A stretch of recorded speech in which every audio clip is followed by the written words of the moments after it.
Hello guys, ഇന്നൊരു deep ക്ലീനിങ്ങിൻ്റെ video ആണ് കേട്ടോ. അപ്പോൾ വീഡിയോ ഒക്കെ ചെയ്യുന്നതിന് മുമ്പായിട്ട് ഒരു എനർജി കിട്ടാനായിട്ട് നല്ലൊരു മാംഗോ ജ്യൂസ് അടിച്ച് കുടിക്കുകയാണ്. അപ്പോൾ ഇന്ന് എന്തായാലും മക്കളൊക്കെ സ്കൂളിലേക്ക് പോയിരിക്കുകയാണ്, ഹസ്ബൻഡും ഇല്ല. മൊത്തത്തിലൊന്ന് അടിപൊളി തട്ടി അടിക്കാനൊക്കെ ഉണ്ടായിരുന്നു. അതിൻ്റെ ഒപ്പം ഈ വീഡിയോൻ്റെ ഒപ്പം തന്നെ എൻ്റെ ഒരു ഇൻട്രൊഡക്ഷനും കൂടി ഞാൻ തരാമെന്ന് കരുതി. ഇത് ഞാൻ നോട്ട്സൊക്കെ എഴുതിയെടുക്കുന്ന ഒരു ടൈമാണ് കേട്ടോ. കാരണം ഞാൻ വോയിസ് ഓവറൊക്കെ ആണെങ്കിലും ഒരു പ്ലാനിങ്ങോട് കൂടിയേ ഞാൻ ചെയ്യുള്ളൂ. ടക്കുന്ന് ഒരു വോയിസ് കൊടുക്കാനൊക്കെ ആ ഒരു ലെവലിലേക്കൊക്കെ ഞാൻ എത്തി വരുന്നേ ഉള്ളൂ. ആക്ച്വലി പറയുകയാണെങ്കിൽ ഇത് എൻ്റെ ഒരു സെക്കൻഡ് ചാനലാണ്. ഫസ്റ്റ് ചാനൽ ഞാൻ തുടങ്ങിയിട്ടുണ്ടായിരുന്നു ഒരു AI ഒക്കെ വെച്ചിട്ട് ജസ്റ്റ് ഷോർട്ട് വീഡിയോ ഇട്ട് തുടങ്ങാമെന്ന് പറഞ്ഞ് AI ഒക്കെ വെച്ച് തുടങ്ങി ഇങ്ങനെ സബ്സ്ക്രൈബറൊക്കെ കൂട്ടി വരുമ്പോഴാണ് മക്കൾക്ക് വീഡിയോയിൽ വരണം എന്നായി. പിന്നെ മക്കളിനെ വെച്ച് കുറച്ച് ഓട്ടി, അപ്പോഴേക്ക് അൽഗരിതം മാറി, പിന്നെ അത് മാറി, പിന്നെ ഓരോരുത്തർ കണ്ടൻറ്റ് പറയാൻ തുടങ്ങി. അങ്ങനെയായിട്ട് എൻ്റെ ചാനൽ പോയി അതൊരു പബ്ലിക് ചാനലായി മാറി. അപ്പോൾ എനിക്കൊരു തീരെ ഒരു ഇൻട്രസ്റ്റ് ഇല്ലാതായി. ഞാനതവിടെ വിട്ടു.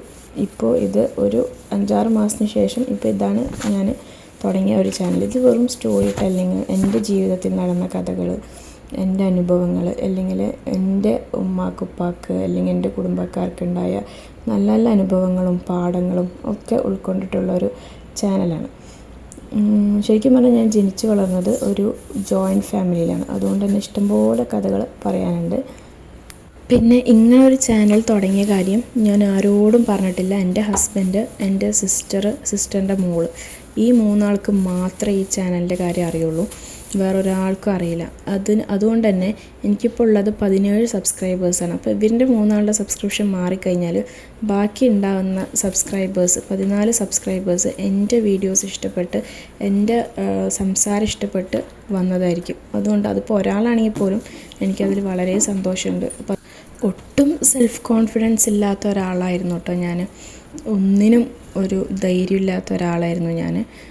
അതിപ്പോൾ യൂട്യൂബ് ചാനൽ തുടങ്ങാനൊരു ധൈര്യം കിട്ടിയെന്നല്ല, അതിന് മുമ്പ് തന്നെ ആഫ്റ്റർ മാരേജ് ഹസ്ബൻഡൊപ്പം കൂടി കുറച്ചൊക്കെ ഒരു പ്രോബ്ലംസൊക്കെ ഫേസ് ചെയ്യാനും ഒക്കെ ഒരു ധൈര്യം വന്നു തുടങ്ങിയിട്ടുണ്ട്. പക്ഷെ ഞാൻ ജനിച്ച് വളർന്ന അറ്റ്മോസ്ഫിയർ എന്ന് പറഞ്ഞാൽ ഒരു വളരെ ഓർത്തഡോക്സ് ഫാമിലിയിൽ, അതും വളരെ സ്ട്രിക്റ്റായ ഒരു ഫാമിലിയിൽ ജനിച്ച് വളർന്നതാണ്. നമ്മൾ ഉപ്പ ഗൾഫിലായിരുന്നു, ഫുൾ വല്യമ്മാൻ്റെ കൺട്രോളിലായിരുന്നു. ഞാൻ, എൻ്റെ കൂടപ്പറപ്പുകൾ, എൻ്റെ ഉമ്മ, എല്ലാവരും, കുടുംബത്തിലെല്ലാവരും വല്യമ്മാൻ്റെ കൺട്രോളും വളരെ സ്ട്രിക്റ്റായിട്ടാണ് ഞങ്ങളെ വളർത്തിയത്. അതുകൊണ്ട് തന്നെ ഒന്നിനൊരു ധൈര്യമില്ല. ഒരാളോട് മുഖത്ത് നോക്കി സംസാരിക്കാനായിക്കോട്ടെ, ഒരാളുടെ മുഖത്ത് നോക്കാൻ തന്നെ നമുക്ക് ധൈര്യമില്ലാതെ വളർന്നതാണ്.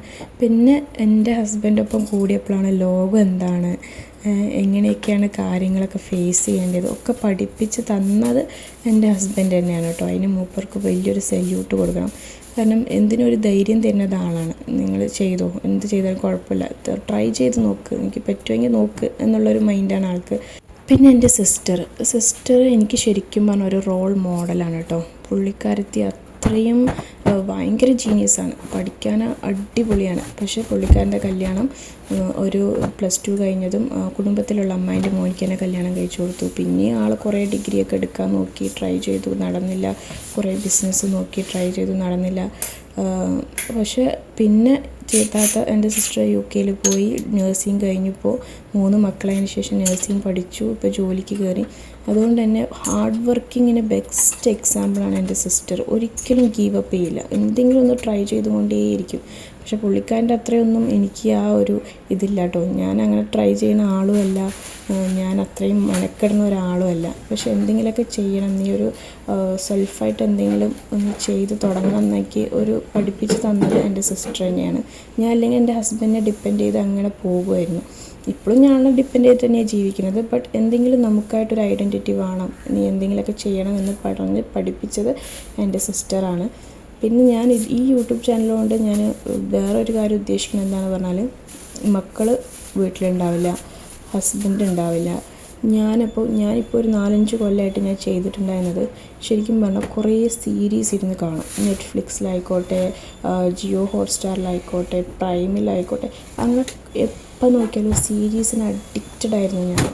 അപ്പോൾ ഇപ്പോൾ എനിക്ക് ഭയങ്കര ഹെൽത്ത് ഇഷ്യൂസ് വന്നു തുടങ്ങി. ഒന്നും ചെയ്യാൻ ഒന്നിനൊരു മൂഡില്ല. രാത്രി 2 മണി വരെയൊക്കെ ഉറക്കമൊഴിച്ച് ഇങ്ങനെ ഇരുന്ന് സീരീസ് ഇങ്ങനെ കാണുമായിരുന്നു. അപ്പോൾ ഒന്നിനൊരു മൂഡില്ല, ഭയങ്കര സ്ട്രെസ്സ് തോന്നും, ദേഷ്യം വരും, മക്കളോട് ചൂടാവും. അപ്പോൾ എനിക്ക് തോന്നി ഞാൻ ഇങ്ങനെ ഇരുന്ന് കഴിഞ്ഞാൽ ഒരു 5-6 കൊല്ലം കഴിഞ്ഞ് കഴിഞ്ഞാൽ എന്നെ പിന്നെ പിടിച്ചാൽ കിട്ടൂല. ഞാൻ എന്തെങ്കിലും ആയി മാറി ഡിപ്രഷനായിട്ട് എന്തെങ്കിലും ആയിട്ടുണ്ടാകും, അല്ലെങ്കിൽ ഫിസിക്കലായിട്ട് എനിക്ക് എന്തെങ്കിലുമൊക്കെ പ്രോബ്ലംസ് എനിക്ക് ഉണ്ടാവും എന്നുള്ളൊരു ബോധമുള്ളതുകൊണ്ട് ഇന്ന് ഇതിൽ വരുമാനം കിട്ടിയാലും കിട്ടിയില്ലെങ്കിലും എനിക്ക് സ്വന്തമായിട്ടൊരു ബിസിയായിട്ട് ജീവിക്കണം, ഒരു എന്തെങ്കിലുമൊക്കെ ചെയ്ത് ജീവിക്കണം എന്നുള്ള തോന്നൽ കൊണ്ടും കൂടിയാണ് ഞാൻ ഈ ചാനൽ തുടങ്ങാൻ കാരണം. ഈ വാറാമലയും പൊടിയൊക്കെ കണ്ട് നിങ്ങൾ ആകെ അന്തം വിടരുത്. കാരണം ഒരു 1.5 മാസമായിട്ട് ഞാൻ വീട്ടിൽ തീരെ ഉണ്ടായിരുന്നില്ല. എൻ്റെ സിസ്റ്റർ UK നിന്ന് വന്നുകൊണ്ട് തന്നെ പുള്ളിക്കാരൻ്റെ പിന്നാലെയായിരുന്നു ഞങ്ങൾ. ഫാമിലിയോടുകൂടി കറങ്ങലും ചില്ലയിലും ഒക്കെ ആയിട്ട് വീട് ശ്രദ്ധിക്കാൻ തീരെ എനിക്ക് ടൈം കിട്ടിയിട്ടുണ്ടായിരുന്നില്ല. പിന്നെ ഞങ്ങളുടെ വീടിൻ്റെ അടുത്ത് തന്നെ ഒരു വർക്ക് നടക്കുന്നതുകൊണ്ട് തന്നെ അവിടെ നിന്ന് ഈ മെറ്റലിൻ്റെയും മറ്റുമൊക്കെ ആയിട്ട് പൊടി ഇങ്ങനെ പാറും. അപ്പോൾ നല്ലോണം ഡസ്റ്റ് അകത്തുണ്ടാവും. എന്നാലും ഞാനിങ്ങനെ മേലാട്ട് കണ്ണുകൊണ്ട് കാണുന്നതൊക്കെ ഇങ്ങനെ തുടച്ചെടുക്കലുണ്ടായിരുന്നു. ഡീപ്പ് ക്ലീനിങ് ഇന്നാണ് എനിക്ക് ചെയ്യാനൊരു ടൈം കിട്ടിയിട്ടുണ്ടായിരുന്നത്. ഞാൻ AC ഒക്കെ തുടയ്ക്കുമ്പോഴാണ് എനിക്ക് എൻ്റെ ഒരു അനുഭവം ഓർമ്മ വന്നത്. ചെറുപ്പത്തിൽ തറവാട്ടിൽ പുതിയതായിട്ട് ഫസ്റ്റ് AC വാങ്ങിയ സമയത്ത് നല്ല ചൂട് കാലത്താണ് കേട്ടോ വാങ്ങണത്. അപ്പോൾ വാങ്ങിയ സമയത്ത് എൻ്റെ ഇക്കാക്ക, അന്ന് ഞാൻ 4-ലോ 5-ലോ 6-ലോ എന്തോ പഠിക്കുക, എനിക്ക് ഓർമ്മയില്ല.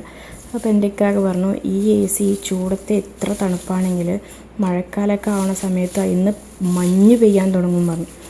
ഞാൻ പൊട്ടത്തിയായിട്ട് അവൻ പറഞ്ഞതും വിശ്വസിച്ച് മഴക്കാലം വരെ കാത്തുന്നു കേട്ടോ. മഴക്കാലം കഴിയാറായി, മഞ്ഞൊന്നും പെയ്യണില്ല. അപ്പോൾ എനിക്ക് മനസ്സിലായി ഇവൻ എന്നെ ആക്കിയതാണെന്നുള്ളത്. പക്ഷെ ഓനോട് പോയി പറയാൻ പറ്റുമോ, നീ എന്നെ ആക്കിയതാണല്ലടാന്ന്? അവന് മറന്നിട്ട് തന്നെ ഉണ്ടാവും. എനിക്ക് ദേഷ്യമുണ്ട് മനസ്സിൽ. പക്ഷെ ഞാനിത് പറഞ്ഞു കഴിഞ്ഞാൽ വീണ്ടും ഞാനാ നാണം കെടുക. അതുകൊണ്ട് ഞാൻ മിണ്ടാതെ നിന്നു. അത്രയും പൊട്ടത്തരമുള്ള ആളായിരുന്നു കേട്ടോ ഞാൻ. ആരെന്ത് പറഞ്ഞാലും ആ കണ്ണടച്ച് വിശ്വസിക്കും. എന്താര് പറഞ്ഞോട്ടെ അത് അങ്ങനെ അങ്ങോട്ട് വിശ്വസിക്കും. ഇപ്പോഴാണ് കുറച്ചൊക്കെ ആയിട്ടാണ് ഒരു ബോധമൊക്കെ വന്നു തുടങ്ങിയത്. പറ്റിക്കായിരിക്കും, കളിയാക്കണമായിരിക്കും ഒക്കെ മനസ്സിലാക്കി തുടങ്ങിയത് ഇപ്പോഴാണ്. അത്രയും ലോകം അറിയാത്ത ഒരാളായിരുന്നു ഞാൻ. ഇപ്പോഴും എനിക്ക് പുറത്തൊക്കെ ഒന്ന് പോകുക, എവിടേക്കൊക്കെ ഹസ്ബൻഡ് ചായ കുടിക്കാനൊക്കെ പോകാൻ നമുക്ക് പോയിട്ട് വരാമെന്ന് പറഞ്ഞാലും എനിക്ക് ഭയങ്കര മടിയാണ് പുറത്ത് പോകാൻ. എനിക്ക് പുറത്ത് ഒരു ഷോപ്പിങ്ങിനൊക്കെ എൻ്റെ ഉമ്മയാണ് നാത്തൂനൊക്കെ എന്നെ വിളിക്കും, അപ്പോൾ നമുക്കൊന്ന് കറങ്ങിയിട്ട് വരാം, ഒരു ചായയൊക്കെ കുടിച്ചിട്ട് വരാമെന്ന് പറഞ്ഞ് വിളിച്ചാലും എനിക്ക് പോകാൻ ഭയങ്കര മടിയാണ്. അതെനിക്ക് തോന്നുന്നു ഞാൻ ഒരുപാട് ഈ ഫോൺ അഡിക്ഷൻ കൂടിയിട്ടാണ് എനിക്കതിനൊന്നും ഒരു ഇൻട്രസ്റ്റ് ഇല്ലാതായിപ്പോയത് എന്നുള്ളത് ഒരു ഡൗട്ടില്ലായകയില്ല. പിന്നെ ഞാൻ ഇപ്പോൾ എൻ്റെ വീട്ടിൽ പറഞ്ഞാൽ ഞാൻ ഹസ്ബൻഡ് 2 മക്കൾ മാത്രമേ ഉള്ളൂ. അപ്പോൾ മെയിനായിട്ട് ഹസ്ബൻഡ് ഇല്ലാത്ത സമയത്ത് എനിക്ക് ഫുഡും കാര്യങ്ങളൊന്നും ഉണ്ടാക്കണ്ട. ഞങ്ങൾ ഒരു നേരം എന്താണോ ഉണ്ടാക്കുന്നത് അതാണ് 3 നേരം കഴിക്കൽ. മൂപ്പർ ഉണ്ടാകുന്ന സമയത്ത് വെറൈറ്റി ഉണ്ടാക്കും. അല്ലാത്ത നേരത്തൊക്കെ ഉള്ളത് എന്താണോ അത് കഴിക്കലാണ്. അപ്പോൾ ഈ 2 മണി വരെയൊക്കെ കടന്നുറങ്ങാതെ ഇങ്ങനെ ഇരുന്ന് കാണും. പിന്നെ പകൽ ഫുള്ള് ഉറക്കമായിരിക്കും. പിന്നെ ഒരു വൈകുന്നേരം ടൈമൊക്കെ ആവുന്ന സമയത്ത് നല്ലൊരു എനർജിയൊക്കെ ഇങ്ങനെ വന്ന് തുടങ്ങും. അപ്പോഴായിരിക്കും അടിക്കൽ, തുടയ്ക്കൽ, തിരുമ്പൽ, വെച്ചുണ്ടാക്കൽ കാര്യങ്ങൾ. പിന്നെ മക്കൾ സ്കൂളിൽ പോകുമ്പോൾ 4 മണി വരെ എനിക്ക് കടന്നുറങ്ങാമല്ലോ. അവരെ പറഞ്ഞയച്ച് കഴിഞ്ഞാൽ എനിക്ക് സുഖമായിട്ട് കടന്നുറങ്ങാമല്ലോ. പിന്നെ 4 മണിക്ക് ശേഷമായിരിക്കും എൻ്റെ എല്ലാ പരിപാടികളും, സകല പരിപാടികളൊക്കെ നടക്കുന്നത് അതായിരിക്കും. പിന്നെ എല്ലാ പരിപാടി കഴിഞ്ഞ് വീണ്ടും ഇതേ തന്നെയാണ് റൊട്ടീന്.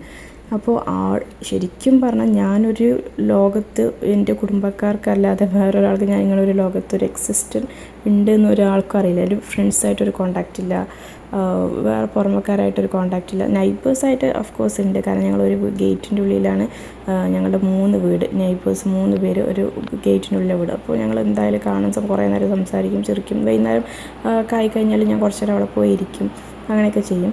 എന്നാലും എൻ്റെ ഒരു ഫിസിക്കൽ ഹെൽത്തും മെൻ്റൽ ഹെൽത്തൊക്കെ കണക്കിലാക്കിയിട്ടാണ് ഈ ചാനൽ ഞാൻ തുടങ്ങിയിരിക്കുന്നത്. നിങ്ങൾക്ക് ഈ ചാനൽ ഇഷ്ടപ്പെടുകയാണെങ്കിൽ എനിക്ക് സപ്പോർട്ട് ചെയ്യണം. നിങ്ങൾ തരുന്ന ഓരോരോ പ്രചോദനമായിരിക്കും എനിക്ക് ഫ്യൂച്ചറിൽ ഇതുപോലെ വീഡിയോസ് ഇടാനും ഒക്കത്തിനും എനിക്ക് സാധിക്കുക. അതുകൊണ്ട് സപ്പോർട്ട് ചെയ്യുക, സബ്സ്ക്രൈബ് ചെയ്യുക, ഷെയർ ചെയ്യുക, ലൈക്ക് ചെയ്യുക. നല്ല നല്ല വീഡിയോസായിട്ട് നല്ല നല്ല കണ്ടൻറ്റായിട്ട് ഞാൻ വരുന്നതായിരിക്കും. Okay, by.